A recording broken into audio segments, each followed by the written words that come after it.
एक समय की बात है, एक छोटा सा गांव था जहां पर दो चुड़ैल रहती थीं। इनमें से एक का नाम चंचल था और दूसरी का नाम मनोरमा था। दोनों ही चुड़ैल अलग अलग प्रकार की कलाओं में माहिर थीं। चंचल हमेशा खिलखिलाती रहती थीं और लोगों को डराने में उसको मजा आता था, जबकि मनोरमा किसी व्यक्ति की मदद करना पसंद करती थी। एक दिन गांव में एक भूत बंगला खुला।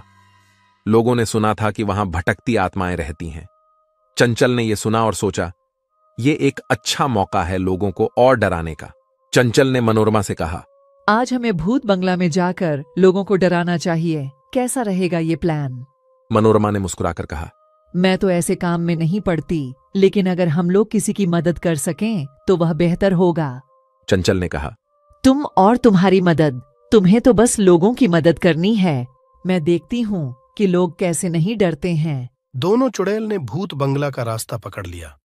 वहां पहुंचकर चंचल ने भयानक आवाजों को निकालना शुरू किया और भूत बन के घूमने लगी। लोग उसे देख के डर से कांपने लगे थे। तभी मनोरमा ने एक बूढ़ी औरत को देखा जो भूत बंगला के बाहर रो रही थी। उसने समझा कि कुछ गलत है। मनोरमा ने चुड़ैल का रूप छोड़कर व्यक्ति बनकर बूढ़ी औरत के पास गई। मनोरमा ने पूछा, आंटी, आप इतना क्यों रो रही हो? बूढ़ी औरत ने कहा, मुझे अपने बेटे से मिलना है। वो कुछ साल पहले खो गया था और अब वो इस भूत बंगला में दिखाई दिया।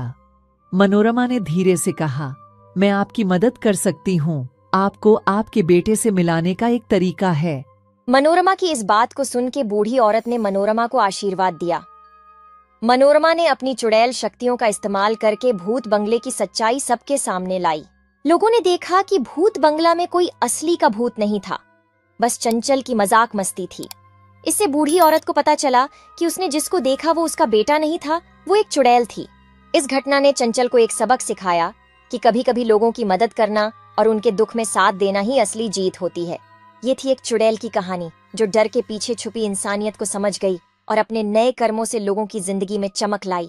इस कहानी से हमें यह सीखने को मिलता है कि कभी भी किसी को परेशान नहीं करना चाहिए।